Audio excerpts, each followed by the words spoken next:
I said, empty your mind. Be formless, shapeless, like water. It's about how hard you hit. It's about how hard you can get hit and keep moving forward. How much you can take and keep moving forward. Join movement expert Aaron Alexander as he dives into the minds of the foremost innovative healthcare thinkers and movement masters on their approach to optimal health and wellness. Align Podcast. Welcome back to Align Podcast. My name is Aaron Alexander. In today's beautiful episode, I got to have someone I've been excited to have on for a long time, Miss Kino MacGregor. Kino is a legend of sorts in the yoga community, specifically Ashtanga, but all the varieties of yoga, I'd say. She's got a master's degree in interdisciplinary studies from New York University. She's been studying yoga forever, been back and forth from India all sorts of times, studied with Patabi Joyce, one of the youngest folks to be a certified instructor through the Ashtanga practice. Really interesting conversation. I hope you enjoy this thing. Thanks so much for tuning into the website, aligntherapy.com, ALIGN therapy.com. On there, you can start the 5-day movement challenge where you learn the fundamentals of how to integrate your optimal version of movement into everything that you're doing.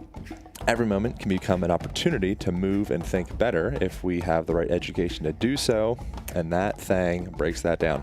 Also, you get show notes for this and the rest of the episodes. Thank you guys so much for reviews on iTunes. If you leave a review, we will send you out a box of something delicious from Onnit, our friends at Onnit. We got a review from Truths. 5 stars. Truths, the TS at the end. Truth, TS. Align equals self. I had the pleasure of seeing Aaron's passion in action during the Solar Eclipse Festival in Oregon. Thank you for this well-curated source of perspectives and knowledge. A highly suggested listen for anyone looking to better understand themselves and others. Get back at us. Ooh, phone ringing. That's embarrassing. Get back at us at Truths, and we'll send you out something from Onnit. I think that's it. We're ready to go. I'm out here in Boulder, Colorado. Just finished teaching a thing with Flow Genome Project with Jamie Wheel. Recorded a conversation with Stephen Kotler. Got a lot of amazing podcasts done out here. So I'm looking forward to releasing those guys to you. I hope you enjoy this conversation. Here we go. Back to the show. Pow. Align Podcast. How do you say it? You said, how did you say lychee, but some people say lychee. How did you say that? You said lychee the first time? Lychee, yeah. All right. That's the right way. No, lychee, tomato. There's no right. All right. I think we're recording. I think it's all happening. Okay. All right. Thank you so much for doing this as I awkwardly scramble around this disheveled basement. How did this happen? All right. I'm probably not going to sit on the couch because I'm too big. Okay, Can I sit down here? Yeah. I feel like I should join you on the floor kiss then. your feet like you're my guru? No, I'm going to get on the floor now. You had some awkwardness around kissing the guru's feet, from my understanding. Yeah. I was doing my due diligence of stalking you before. Yeah. No, when I met my teacher, I was not, I didn't have any background really in movement or yoga or discipline or spirituality or anything like that, really. I was studying to get my master's degree from NYU, and I want to turn the fan off. Turning the fan off. I think it's a good idea. We don't need to keep secrets from people. If anything weird ever happens during conversation, I just state it. Yeah. I hear you. Just keep talking. Pretend I'm here. And I'm going to walk out of the room. Don't do that. I just got up to turn the fan off. Yeah. That's cool. what happened. Yes. Yeah. So when I first went to India, I'd been studying at NYU and I was getting my master's degree, and one of the components of my master's degree was feminist studies. So I had and it was always something that was very much on my mind about gender equality, and just equality in general, and I think a really big question when we look at questions of equality is how to address old systems of power.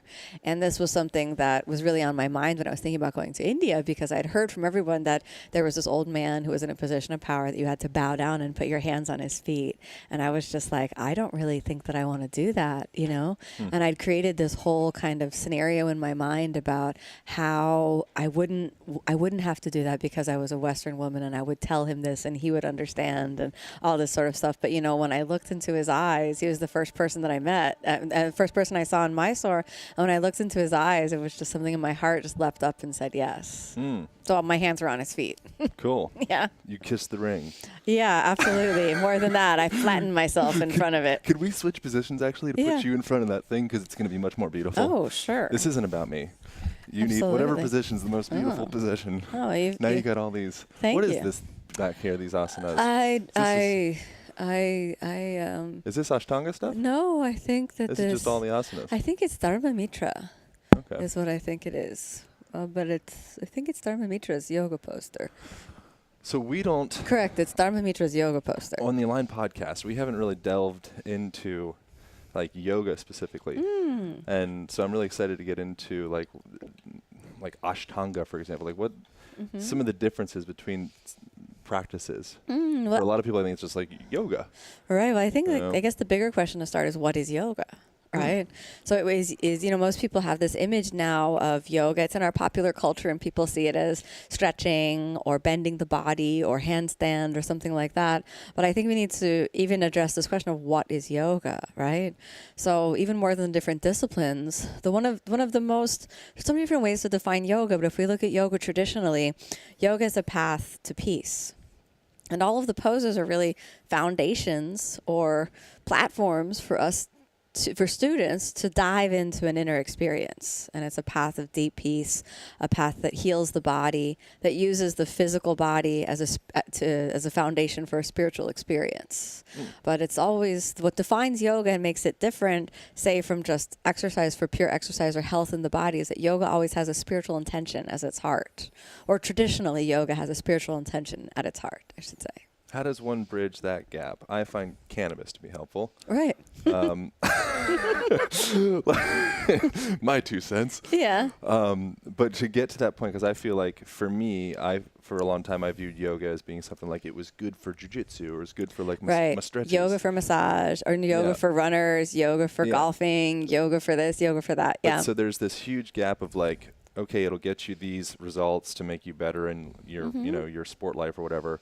And then getting into what yoga actually represents. Like, I feel like there's this airy, vacuous space in between there. That's a very good point. You know? Yeah, I feel that so many people come to yoga for all sorts of different things. Some people come because they want to do that handstand. Some people come because they have back pain and their doctors recommended it. Some people come because they're looking for a date. And people come to the practice for all different sorts of things. The way that gap is bridged between why you come initially to the practice and then what the magic of yoga really is, which is that kind of essence of the spirit, which is inside each of us, the essence of the eternal, the essence of the divine, is the practice itself. Because what happens is that the practice opens up barriers to the heart, it opens up the mind, and then it exposes, our vulnerabilities. Sooner or later, if you practice yoga long enough, there's something inside of your heart that starts to desire more than just material pleasure. It's almost like the quality of your thoughts changes as your heart opens and you just start to ask different types of questions. And then those questions are the questions of a true spiritual seeker. And then, those who ask shall find. So when you're on your knees in your heart, sort of in the temple of the heart, and you are asking for a way out and you're asking for the light, if you feel it in your heart, sooner or later you're going to get an experience, a transcendental experience, an experience that will change the quality of your life forever. And sometimes it'll be on the mat that will happen, and sometimes it'll be in your life, but it's the yoga practice that sort of opened you up to it. What do you think about psychoactive stuff? I'm not like, people know that I'm kind of more on the pro end, but what are your thoughts on that? Because it seems like it's pretty common when you go to places that are. Well, truth be told, I came to the yoga practice after a period where I pretty much pursued, I think, spiritual realization, I would say, as well as treatment for depression, as well as all sorts of things. I pretty much pursued that through the use of drugs. And I've never really been into drinking or alcohol. It's never really been. So from the first time I tried alcohol when I was a little girl, I just hated the taste of it. Cool. And to this day, I still don't like it. You dodged the bullet. I also don't really enjoy the way it feels, and I don't think the way it feels is really worth the hangover that you have to experience. So that's never really been an issue for for me.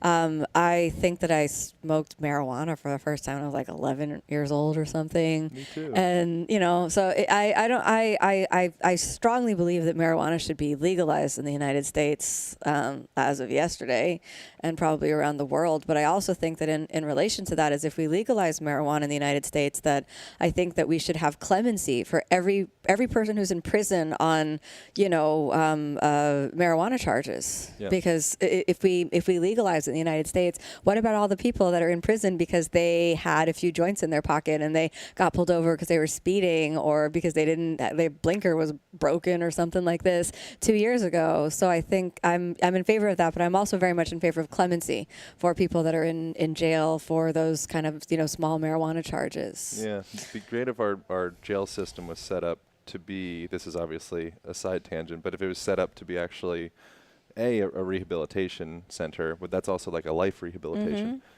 So I don't know. I'm by no means an expert in this world, but it'd be great if they could be like making some money or cultivating some type of skill, trade. They go out into the world. Like the reason we do crime is because the other system wasn't working for us. Yeah, I mean, there's so many questions to unpack if we start taking a look at the the judicial system and just the prejudice that's inherent in our systems of justice, the institutions that we take for granted as being arbiters of truth and arbiters of innocence and guilt are in fact deeply entrenched power structures, which unfortunately place disadvantaged voices and marginalized voices in compromised situations where dominant cultures end up in the same scenario but with a drastically different result. How does one bridge the gap between the integrating the 8 limbs of, what is that? 8 limbs of Dharma? Well, 8 limbs of yoga, yeah, the 8 limbs of yoga. How does one start to, because it's kind of like, it's like a religion in a sense. Well, it is something that impacts every moment of your life, right? Yeah. So there are moral and ethical precepts that really define the yogi's path. And no yogi is perfect because we're not saints, But it's this idea that you try your best to hold yourself up to a higher standard. And then you recognize that you will stumble and you will fall. But a good way to think about this is the beginning of all of the moral and ethical precepts rests in the concept of what's called Ahimsa. And Ahimsa is nonviolence. But Ahimsa could also be translated from the Sanskrit away from nonviolence into healing. Ahimsa, the opposite of himsa. What is the opposite of violence? Violence or hate. So if you say hate to me, what's the opposite of hate? What are you going to say?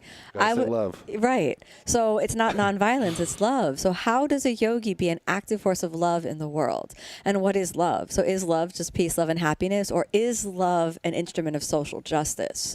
How do you love someone who's being oppressed? How do you love someone who's been alienated, downtrodden, rejected from society? How do you do that? How do you love them? Do you speak up for them? Do you lift them up? Do you take a stand on issues which might not be popular? So I don't always think that ahimsa means to sit in the corner and just radiate good vibes, or to say we should think positive thoughts only. For me, part of ahimsa in the journey of yoga is very much about taking a stand and translating the lessons that are learned on the yoga mat into lessons of what is truly social justice.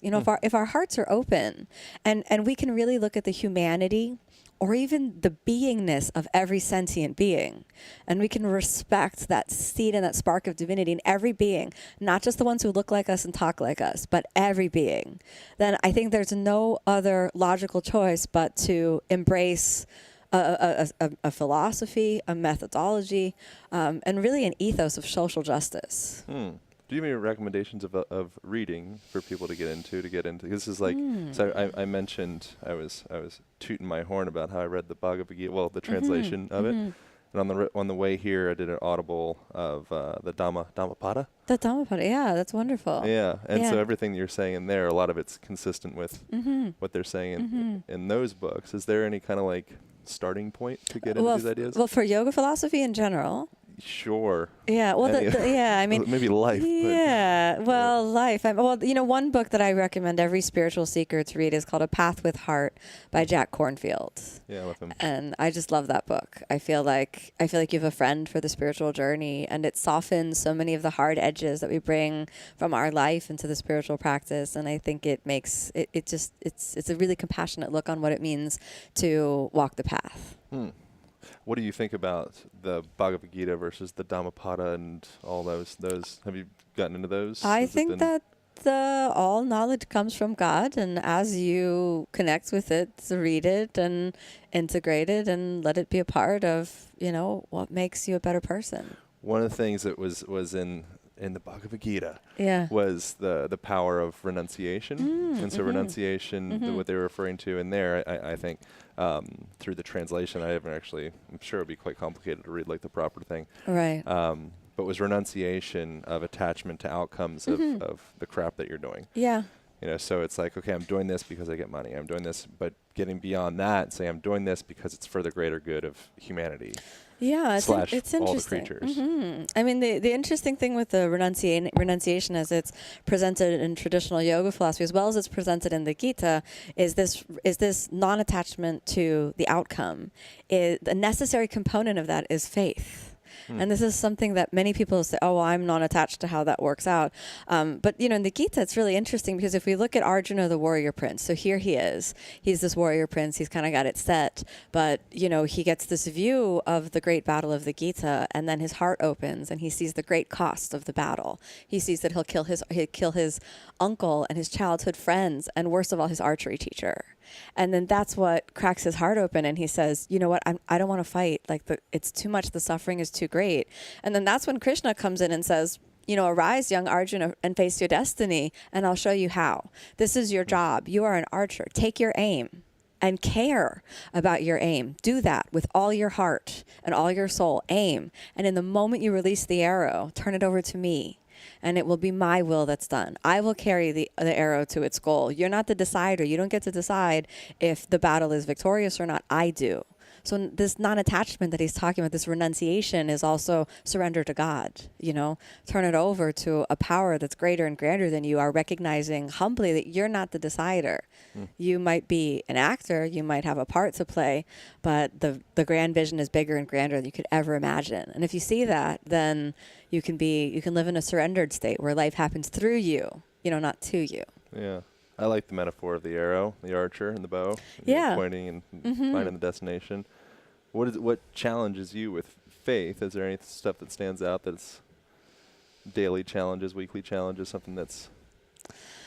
Well, I think for me, I wasn't raised with any religion, so religion was not something that was a part of my daily life. My grandfather is Japanese and was Buddhist, and both my parents were not really, they were, I think they would probably call them, just, non-religious. And we never went to church or anything like that. So I was raised with none of that. And I asked my parents, what religion are we? And my mom would say, well, we've raised you with no religion and no thoughts about that. So when you get old enough, you can make that decision for yourself. And so it always confused me in high school, and you fill out these self-intake forms or whatnot, like religion, and I was like, it's convenient to have a title. Seriously. I was like, I always clicked other because I'm like, do I click Buddhist because my grandfather's Buddhist? Do I click Christian because we live in a Christian country? Or so I started to click other, And then also, ethnicity for me was always a question too, because my grandfather's Japanese and he was very much a part of my childhood, and yet I'm only a portion Japanese, but I was raised with strongly identifying with being part Japanese and being a Japanese American, and at the same time, that's not an option to click in ethnicity. It's sort of like Hispanic, African American, Caucasian, Pacific Islander, and I was like, I don't, other again. So I feel like I grew up with this other identity, that I was like, well, I never fit into a box. Yeah. Yeah. What about the depression stuff? You said it was since you were 9 or something. Yeah. Well, so, I have struggled through periods of depression that went largely undiagnosed for the majority of my life. And when I was, oh gosh, I don't know, maybe a little less than 10 years ago, I went through a really, really dark period where I kind of had that moment, not to compare myself to Arjuna, but the story of the Gita is also that we are each our own Arjuna. So we are each Arjuna on the battlefield of our own life. And that's why we draw inspiration from that story. But I woke up every day and I looked around and I didn't see happiness. I just saw suffering. So I just saw suffering, and I saw pain, and I saw the cost of every decision that I'd made, and it started to be overwhelming. Like I was like, I just don't really see how anything is going to work out. And so I woke up almost every day for 2 years with suicidal ideation. Whoa. And then I was actually going to see a therapist. My husband and I were going to see our therapist, and she suggested that I come on my own. And so I came on my own, and I had no idea what she was going to say. But she said to me, like, now looking at your case history, I can see, that from the time you were 9 years old, you've been suffering through periods of cyclical depression, and now you're in another one, and it's really bad. And she actually said that she considered me a threat to myself, and that I should either, go on, like psychopharmaceutical drugs, or potentially, be admitted someplace for treatment. And I respectfully declined both of those offers, and I found a different therapist that helped me with a different type of therapy technique. And then I looked back and I could see it. I could see I've been through these periods of depression. When before I started the sincere practice of Ashtanga yoga, from the time I was 19 until I was 22, maybe even before 19, just over 18, I started, using drugs extensively. And I think part of the reason that I was using drugs was like self-medication for depression. Which kind of drugs? Well, first ecstasy. So like a good deal of ecstasy. And then, everything else. Yeah. Yeah. And I can look back and I can see that, from when I was 9, there was a period, and then there was another period, and then there was another period. And then through that, 3 things really helped me continually to work with depression. I've lately gone through a period where it sort of came back. My father passed away, and I've been through some different personal struggles lately, and I've had to really deploy the tools that I've learned in the past to help me, find presence and find peace again. So first, the therapy that I found really helpful is called DBT, dialectical behavioral therapy, or cognitive behavioral, DBT or CBT. Yeah. And I found that really useful. Faith in God is extremely important for me. The idea that it's not all on my shoulders, that I can't, mess it up no matter how hard I try, that there is grace, there is goodness in the world. There is a benevolence in the universe, and that there is a sense of oneness, a sense of love that is pervading. That that's been a really important rock, a place to sort of rest my mind. And then daily meditation. So I meditate every day. I don't do asana practice every day, but I meditate every day. I do 6 days a week asana practice. I feel my body, and also my tradition asks for 1 day of rest, but I meditate every day. That's good. Yeah, my shoulders get sore. If you practice 7 days a week? Yeah, I'm like, this doesn't feel good for me anymore. Yeah, 1 day a week, rest. Body rehabilitates. Are there any tips or tactics, go-tos from the CBT practices? Well, the basic, there are so many little tools, but the basic idea is sort of, first of all, you're responsible for your own emotional well-being. And there's no one else that's responsible for your own emotional well-being except you. So the responsibility for that rests on your shoulders. And that was a big one for me, because I guess I felt that I was always victim to circumstance, or I was waiting for someone to say the right thing before I felt better, and to really realize there's no right thing. They'll never say the right thing. It's me that needs to make myself feel better. Within myself. So for me to claim it's a responsibility for my own well-being, my emotional well-being, and to actually take responsibility for that, and then to take action based on that, was really life-changing. And then the second thing is that in the midst of a trigger is not the time to solve a solution, solve anything. So if I'm triggered, if I'm in a depressive state, if I'm having an anxiety attack, a panic attack, if I'm in any sort of triggered, heightened state of arousal, that's not the time to try to push through and to solve anything. If something crosses a line for me and I'm feeling myself get triggered, I need to remove myself from that situation, or deploy some of the very simple techniques. And there are some really simple techniques, like if you're here's one example that actually does help me if I'm feeling like I'm about to have a panic attack, like an ice pack. To actually take an ice pack and put it on my face. Or mammalian dive reflex. You ever heard that before? Yeah, no, I haven't. Oh, it's supposed to make your body work better. Oh, yeah. Oh, no. Or even take your hand and put it in ice water or something like that. And the idea is not so much calm as it is to break the cycle. So it's like to do something that's so dramatic, so that you're caught in this state of anxiety. Whereas if then the ice is so cold, and that works really well for me because I don't like cold. And I've noticed that heating sensations usually rise when I'm feeling anxious. If I'm having a panic attack, so I'm usually very heated. So the ice is like breaks that right away, but it's also, it could also be sucking on a lemon. They're all sorts of really practical things that can help you intercede for yourself and do self-care in the midst of what could have otherwise been an overwhelming scenario. Yeah. It seems like the value in a pattern reset is highly undervalued in our culture. Yeah. I don't think we even have any idea what that is. Mm-hmm. It's like porn.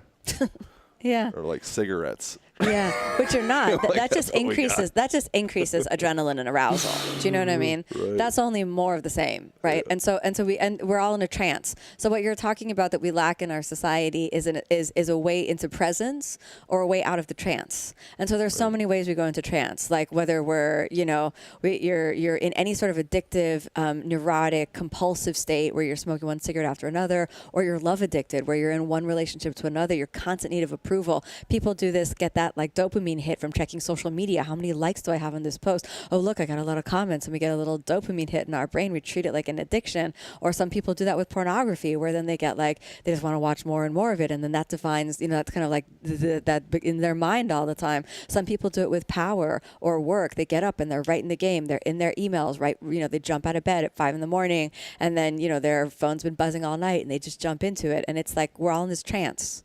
And we're using all these things, these experiences to get ourselves away from presence.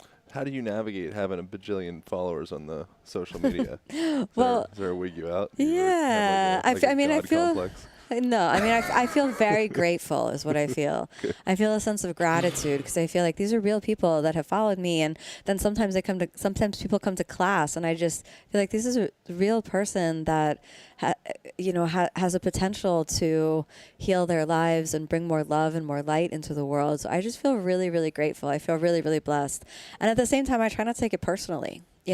Positive or negative. Right. Yeah, that's a really slippery territory. Yeah. Because the thing is if you're dependent on all the positive, you'll be destroyed by the negative. Yeah, that's the Gita stuff. That's the renunciation thing. Mm-hmm. Yeah, that's like the path to ending suffering is just getting over that little snag.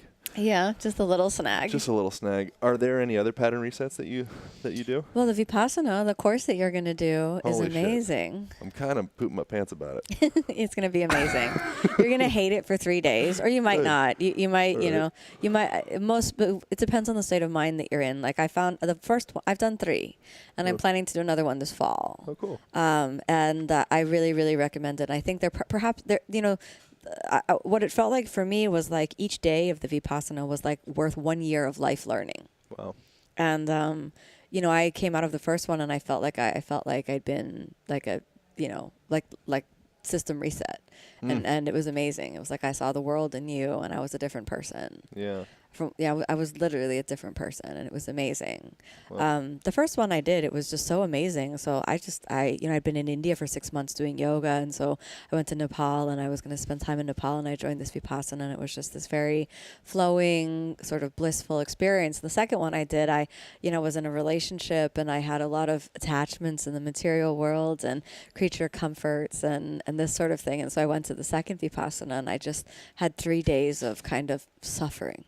Where I was like, oh, my bed, my life, the food, my partner, why did I do this? And then the 4th day onward was just wonderful. That's funny, that 3-day thing. The same thing happens with fasting. Maybe, yeah. Isn't that funny? Yeah. I mean, maybe it's not funny, but it's just interesting how it's like how you do anything is how you do everything. I think that at a cellular level, our body kind of functions in a similar way that our psychology functions, a similar way that society functions. That makes sense, yeah. So there's something, that 3-day mark. There's probably some spiritual texts that talk about that somewhere. Maybe. I don't know where they're at. I need to read more Gita stuff. Was there what would you recommend preparing for something like a 10-day silent. And can you explain what the hell a Vipassana is? So the Vipassana retreat is a 10-day silent meditation retreat where they walk you through the basics of how to meditate, how to calm the mind, and then they teach you what's called insight meditation, which is best really learned in the context of the course. And you agree to live off of the dana of others. So it's not a set payment, and they only accept payment or donations rather at the end of the course if you feel you benefited. And then there are set times for you to eat, for you to sleep, and for you to meditate. And you take a vow of silence so that during the time that you're there, the only communication you have is with the lead teachers. So if you have a question about the technique, you do get to ask the teachers, but there's noble silence, so there's no communication. It's not only silence, because you can also communicate, right, without speaking. So the noble silence is no communication between your fellow meditators. And the reason for that is that once you start talking, we play this comparison game. Oh, what'd you experience today? Oh, I experienced this. Oh, really? I didn't experience that. Am I doing something wrong? Oh, and we get, all these human jealousies come up. So we want to have the experience of going on the solitary journey of the inner path. And that's what the silence does. It allows you to turn your entire attention inward. So it's really just you. Yeah. And it's so profound and so powerful. In the Dhammapada, my audiobook, there was talking about one of the analogies it mentioned was we live inside of an eggshell. And so our whole world is inside of this little shell, and that's like social media and paying your rent and like all the things that you find valuable, but we're just looking through this little tube. And then it's interesting that you can go through your whole entire life never actually uncovering that layer beneath that superficial. Yeah. It's like that's an option. Yeah, it's unfortunately an option. It's true. Yeah. There's this idea that it's suffering that brings you into the spiritual path. This is the beginning of the Gita as well, right? So Arjuna, the warrior prince, he's not interested in the spiritual path until he sees suffering, the cost of his actions. So it's suffering that brings you into the path. It's something where you get a distaste for the material world, where you realize permanent happiness can never be found in anything outside of myself. There's no amount of objects. There's no amount of money in my bank account. There's no amount of perfection I can seek in my body that will ever make me whole, complete, worthy, and good. In our culture, we have a lot of body worship. We place so much emphasis on my body, and even in the yoga world, so we get caught in the pose and worshiping the physical body and, this perfect abs and this perfect shape and this perfect size, when it's like, hey, that's actually just another temptation. That's a distraction along the path. It's not that we shouldn't care for our bodies. The body's not the goal. It's not the end. There's something else that's in there that we're really after. And then I think there's value in maybe riding that train into the ground as well. Yeah. Until you finally get to the end, you're just like, oh no, my abs aren't, making me happy. Like, I think it's hard to hear that. Yeah, if you want to go get that perfect body, go get that perfect body. Yeah. And then see if you're happier. It's like the same thing. Some people will have to experience it all for themselves. If you think $1 million is going to make you happy, go get your $1 million. Right. And then ask yourself the question, am I happy? If you think the mansion is going to make you happy, go get the mansion and sit in the middle of it and ask yourself, am I happy? In the same way, if you think that selling all your possessions and climbing the highest mountain in the world where you're totally alone, giving away all your possessions and joining an ashram, becoming a monk, if you think that's what's going to make you happy, do it. And then ask yourself when you're there, am I happy? I was thinking about this last night in the shower. Yeah. Yep. About how folks that end up getting paralyzed, they're, like whoever the Superman was, he fell off a horse. What is his name? I'm talking about. Anyways. I know who you're talking about, but I'm quite terrible with celebrity names. Oh, I'm the worst. Yeah. Yeah, it's not good. I also wouldn't recognize. Yeah. So I don't do that quite well. All right. Well, perfect. We're Superman. We're a fantastic. Right. We're a fantastic team.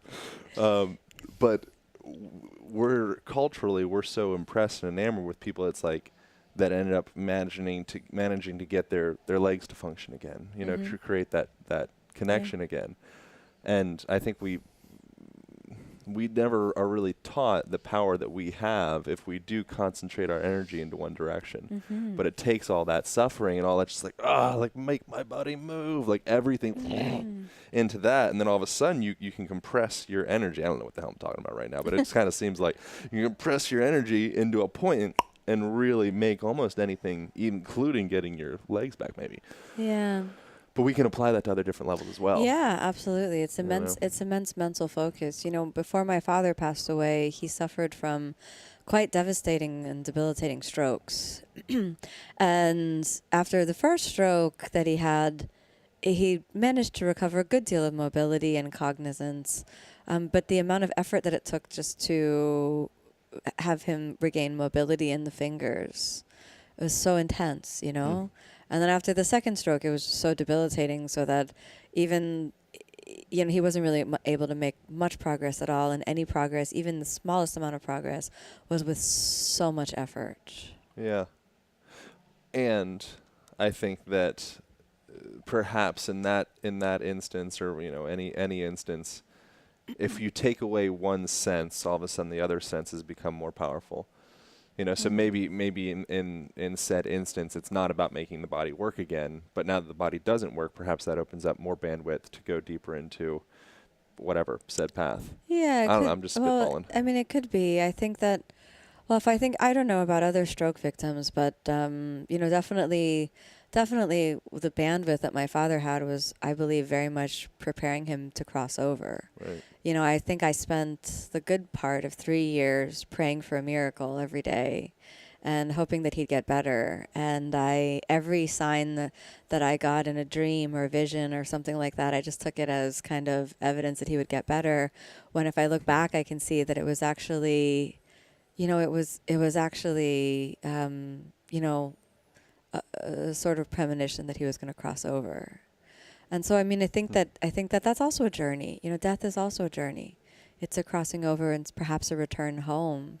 And, we're a very death aversion culture. Yeah.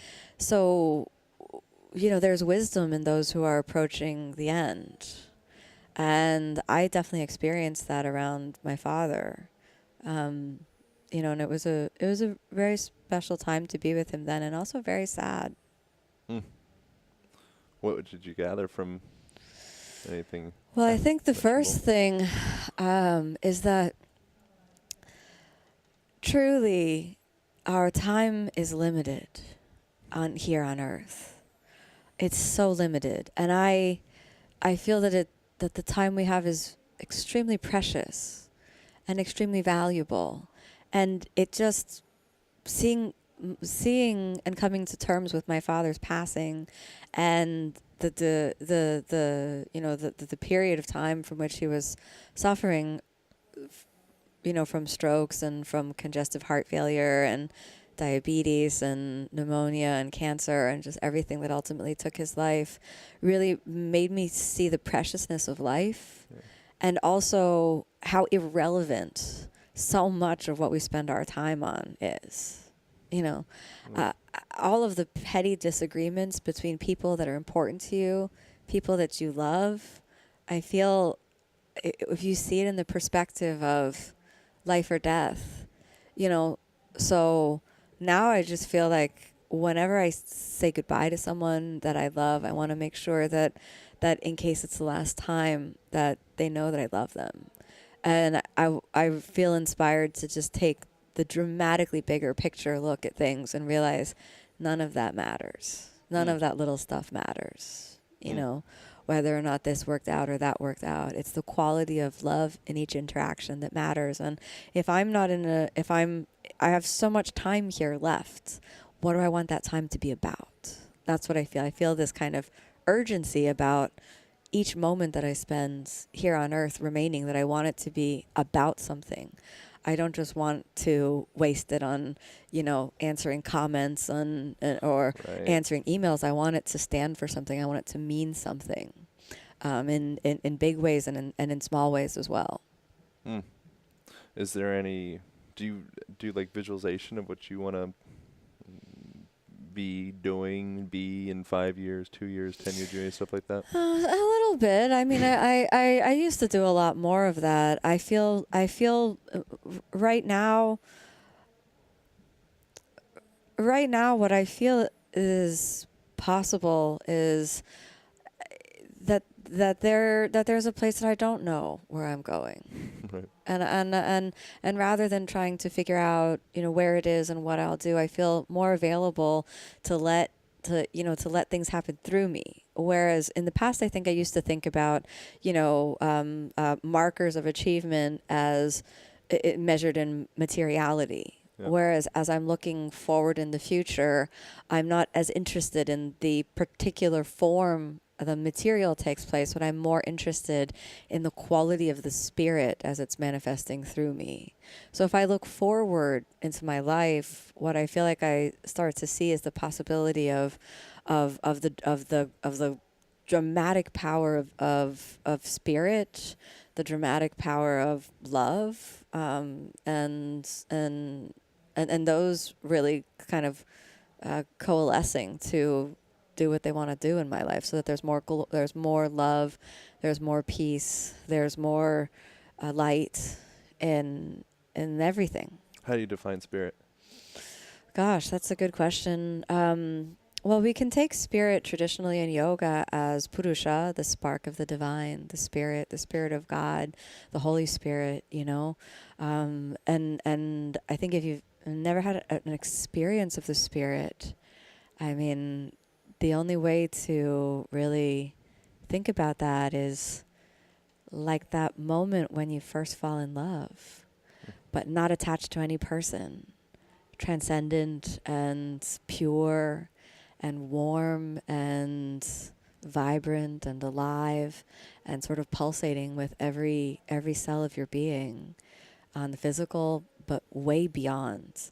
And so when the presence of the spirit sort of overwhelms you, or you tune into that sort of divine spark, which is the essence of who you are and who I am and who we all are, it just changes everything. Like it's the magic that takes over. Have you ever noticed when you're more in alignment with that deeper spirit part, or whatever semantics, whatever language, if you're following your passion, or you're following your bliss, or if you're Joseph Campbell talk, or all of a sudden it feels as though things start to happen for you as opposed to you, would be like a way to say it? I mean, even more than that, I think I think that there's, the lowest kind of vibration that I experience is when I feel like I'm a victim to life, and when I feel like things happen to me and there's a perpetrator and someone I've got to, that's doing me wrong and I've got to fight against them. That's definitely one level. And I definitely experienced that sometimes. But then there are times when I feel like things are happening through me, not even for me, but through me. And what's amazing about that is I feel like then there is no more I. Because then it's not me. It's not like this was being done for me. Do you know what I mean? Yeah, that's a better way of saying it. So it's somehow beyond the I. And there's definitely something where I feel like this happened for me. A door was open. The situation was, what that I benefited from. And so it I feel almost like feels like there could be like tiers of that, though. Yeah, and to me, for me, through me, perhaps. Totally. And then and then in those moments, have just been unbelievable. I'd like to live in that space where life is happening entirely through me and there is no more I. And there is only, the clean, pure vessel. How do you do that? I'll let you know when I figure it out. Right. But I think it has something to do with total and complete surrender to God. Okay. Cool. With God, you grew up not having any answers around that. Right. When did you start to formulate some type of... Do you have a definition of God? Yeah. Well, for me, I always was confused about that from my upbringing.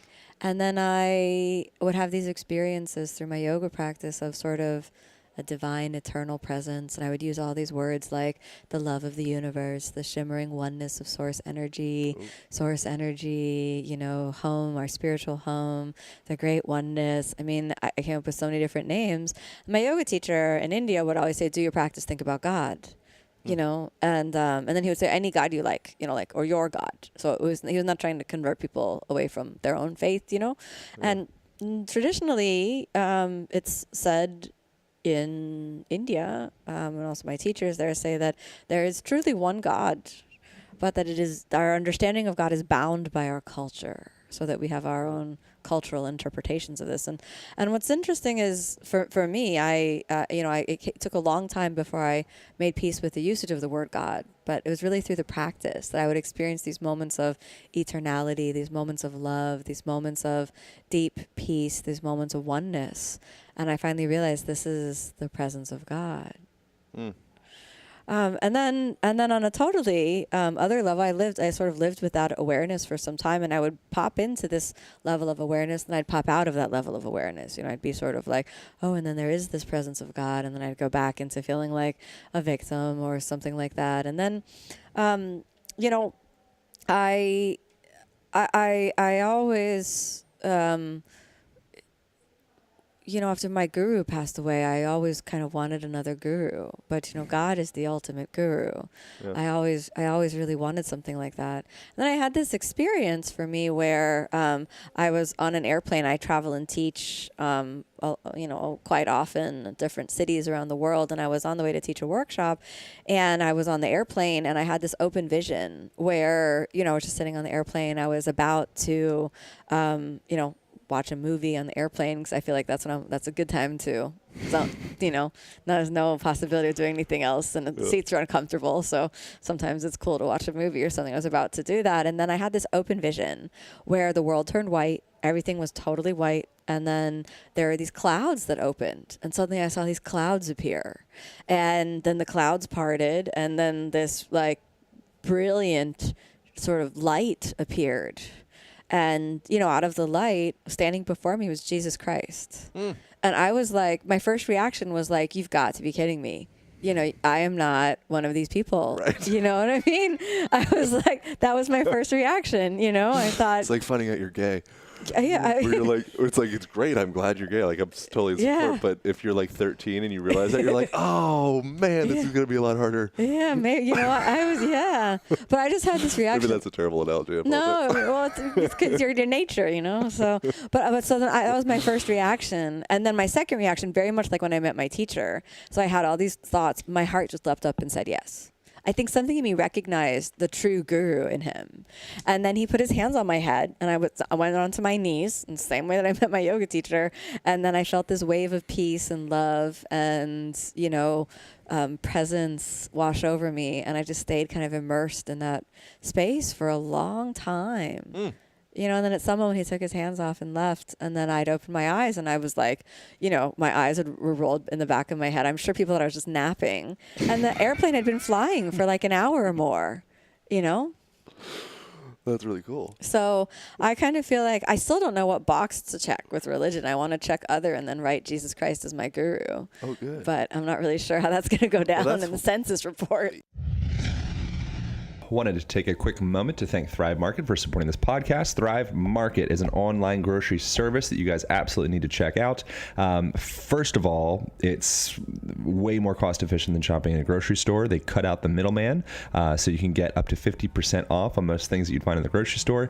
Secondly, maybe firstly, both equally important, they really, truly give a dang about the products that they have on there. So everything is highly curated, no GMO stuff. You don't need to read the labels because they've already done that for you. I personally know the owner of this, and he truly, truly cares about the quality of the products, and highly recommend you guys checking them out. So you can go to thrivemarket.com/align. thrivemarket.com/align. On there, you'll get 25% off your purchase and a free month's membership to Thrive Motherflippin' Market. Highly recommend these guys. They also, some fun facts, they use zero waste. So they are all the containers and everything that you're getting, they're all from recycled products. Up to 50% off of the purchases, as I'd mentioned, and really great stuff. Door-to-door service. Does that make sense? Door-to-door? Website to door service. Anyway, thrivemarket.com/align. 25% off, free month membership. Boom, enjoy. So I grew up like super Christian, and I went to church, and I was like raising my hands up in the air and doing the whole thing, like trying to get the Holy Spirit inside of me. And did you ever feel it? No. I mean, I thought I did. We would do like Bible studies. We'd all like hang out and read the Bible and everything. What I realized with that though is there's, at least what I've gathered upon traveling and reading different books and such, is that it's all consistent. It's kind of like it's different mediums or different paths up at the same top of the mountain. And so when you talk about Arjuna, it's hard for me to not hear Jesus. Absolutely. And the that, Buddha or as myself, well. my own imagination, my own ego, my own. Yeah. Have you heard of the relationship of that the Bible, Christianity, that religion is a metaphor for a psychedelic experience? It's okay if you haven't. Oh, I don't think I've heard it. I've heard that. I have a totally different background. Like I'd never read the Bible, and then I saw Jesus standing there. And it's interesting. I talked to so many people that like were raised Christian or people that are Christian. They're like, I've never seen Jesus, and I was like, I didn't want to see him. Yeah. I was like, I wasn't asking for it. Like I was there like, why aren't you the Buddha? Like, why aren't you Ganesh or Lakshmi or something? Like, what are you doing here? And he showed up. And then so I sat there on the plane kind of like trying to make terms with it and be like, and I didn't know anything about like Holy Spirit and all this kind of stuff. I didn't know anything about that. But that, I can only say that experience was like the Holy Spirit, washed over me. And in the yoga tradition, we also have Diksha, where the guru, or Shaktipat, where the guru like touches you and gives you like the experience, which is part of the transmission of the guru-student relationship. So I felt some sort of transmission there. And I got off the airplane, I kind of like, I don't know what's going on. You know what I mean? I had to really sit and think about it. But the first thought that I had was, which sounds really naive, but I was like, he was really nice. I'm going to read his book. Did you read it? So I read the New Testament a couple of times because I was like, he seemed really nice. Like, let me read his book and see, like, what he has to say. Yeah. And I was shocked at how much love there is in the teaching of Jesus Christ. It's legit. Yeah. And then and then there's a part of me that actually got mad because I felt like, who are all these people out in the world that claim that they're, holding the teaching of Jesus Christ and they don't live by his words? Yeah. Did they forget to read the New Testament? Right. I feel like, did you not read this? I actually got mad, and sort of angry on behalf of this being that I'd met and felt like they didn't know you. They took they sang that come in your name and look what they do. That's not you. Yeah. Your love. Yeah. Your true love. Yeah. And it made me kind of angry. And then I didn't want to read the Old Testament because I felt like, oh, do I really need that? Ew. And so I've started reading the Old Testament. And it's long. I mean, that thing is long. It's like the Beatles. New Beatles is better than old Beatles. Oh, I think as someone who didn't study Christianity, reading the Old Testament makes the sacrifice of Jesus Christ on the cross make sense. Because if you don't have the context of that the world was governed by sacrifice. You make a sin and then there's an atonement offering. And that wasn't just true in the Jewish culture. That was true in cultures around the world at that time, where it was a blood sacrifice that was meant to cleanse and purify, and you had to kind of pay for your sins in this way, or pay for your transgressions, or other actions in this way, right? And so I for the longest time I didn't understand, like, why did he have to die? I don't understand. Like, well, he's not actually dying. It's a metaphor for the death of the ego, I think. It could be that also, right? So we must die. If we believe in Jesus, right? If we believe in that, we have to kill our egos too. And then you come back. As a different person, you're reborn. Or you understand how to manage the ego and have it work for you, as opposed to you just be consumed by it. I think. I mean, that would be the same thing as having conquered it and been reborn. Yeah, that's a good point. Conquered. He goes into hell and fights Satan. Yeah, Right? Fights, I don't know. Is that what happens? Yeah, I mean, it's not really... Language is funny. Language ruins everything. Yeah, we don't really... There's not a lot of talk about what happened down there. You know what I mean? We just know he was gone and he came back. I like, and we can wrap this thing up soon, by the way. Yeah. I don't know but one thing about that, right, is that there are so many saints and saviors kind of in the history of our world, right? And so we have we have the Buddha, and we have many Tibetan Rinpoches that are clearly in a state of high spiritual realization. We have so many saints and even holy people from the Judeo-Christian past. We just have so many saints, Yeah. But out of them all, right? If we think about Jesus as a historical figure, he's the only one that shed his blood for us. If we think about it even like that. Yeah. What I don't love about what has happened to that version of religion, Christianity, is that it has created division between people. Right. And that's the bummer of it. If you Yeah, get what do in, you like mean? you What were do you mean? saying, Yeah, yeah. What do you mean by division? You mean like if you do Well, this, you go to hell? yeah, well, that, and Yeah. also like our team's better than your team. Which team? What do you mean by that? Our team, we're going to heaven. You know, we Yeah. have all, you know, whatever. There's only space. There's only 30,000 seats or whatever it is, you know, or some 50,000. I don't know what it is. There's somewhere in the book it says like there's a number of seats, and I'm like, what are you talking about? And so that, but then if you actually read, you know, the book, which I haven't read all of it, but I've gone through. Most of it's legit. Like, it's like, wow, I could really base my life off of this. Yeah, Like, totally. this is really powerful stuff. Yeah, you know, like the whole law of attraction stuff. You know, I was so surprised to find that in the teaching of Jesus. Right. Ask and it will be given to you. Knock and the door will Oh, yeah. be open. It's just different subtle language changes, but you go through all the different books, which again, I haven't. But Yeah. The congruencies that I've seen with what I have read, I'm like, oh my God, it's like they're the same book. Yeah. I mean, I need to become more of like a religious scholar to really be able to say that. But for the little bit that I've gathered, Yeah. that's what I see. And I then see that's the consistencies. idea. You know, if God is one and if God is the truth under all things, then of course he's saying the same thing, you know, and he's going to speak whatever language is going to work for whatever people are there. Yeah, I just think Jesus is very poorly represented or misrepresented. Yeah. You know, and it becomes like a power struggle, and it becomes like, okay, we all of a sudden we have the phone line to God, like it's right here, it's in this room, like this is the access point. Now all of a sudden it gives this human power struggle thing that just kind of like blurs the whole thing. And I feel like that. But that's a metaphor for everything else we were talking about. And that's the thing. Then that very thing that you're describing is kind of why I was like, no, I'm not one of your people. Yeah, that's you know, that's and the front running. That's what you get. Yeah, and that's why I still feel a sense of discomfort to identify as conventional Christian, you know, because I feel like it's come to be a political party, Yeah. you know, a social identification, which I don't feel a part of. Yeah. You know, so, you know, maybe there needs to be a rebirth of the teaching of Jesus. You know. I recently asked for God to come into my heart. Yeah. Did he come? I think it's, you know, I think it's one of those things where it's like an ebb and flow, or like it's like finding nirvana or whatever. I don't think it's something that's, you know, I think that's what it is. I think again, it's like different language. My dad's really good about this though. He's like he's super into Jesus. He's all about it.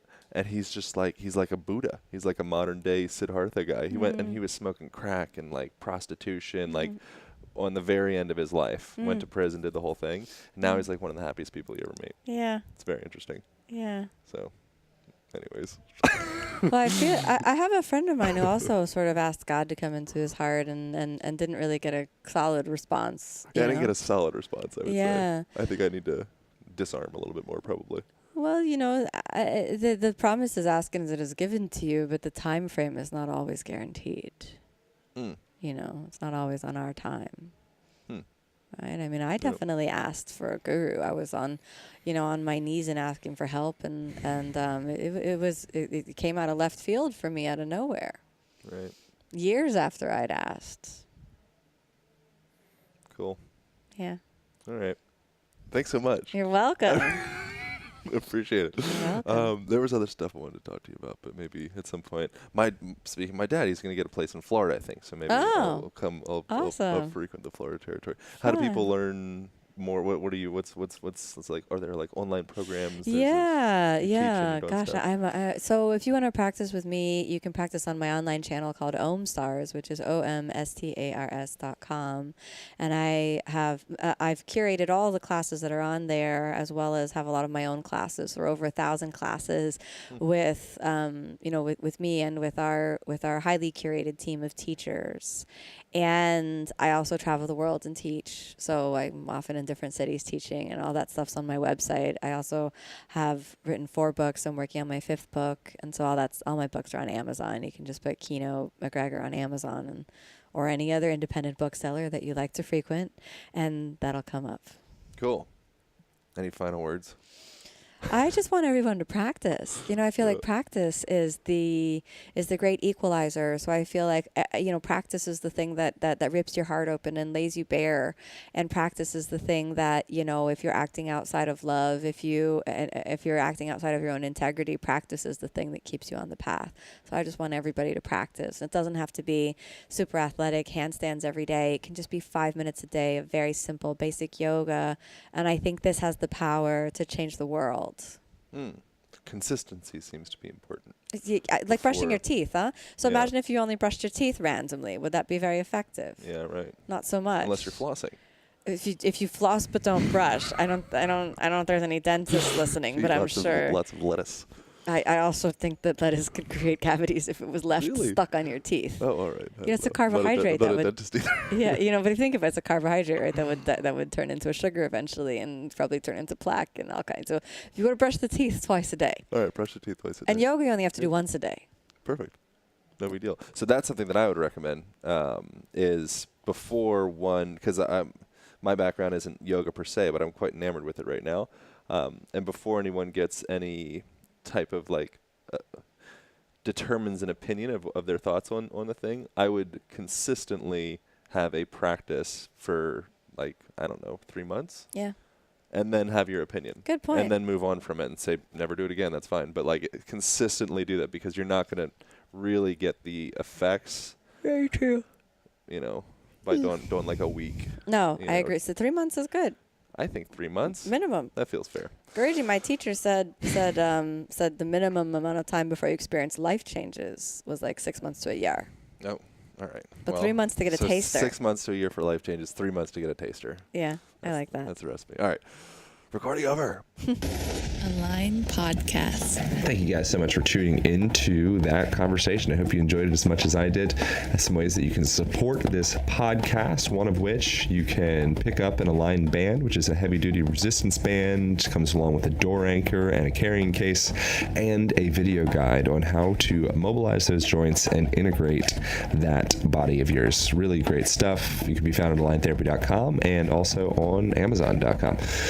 Thank you also so much for utilizing the Amazon affiliate link on the right-hand sidebar of the podcast page. Bookmark that thing. Anytime you purchase some crap on Amazon, purchase that crap. Through that link, we get a percentage of it. Costs you nothing.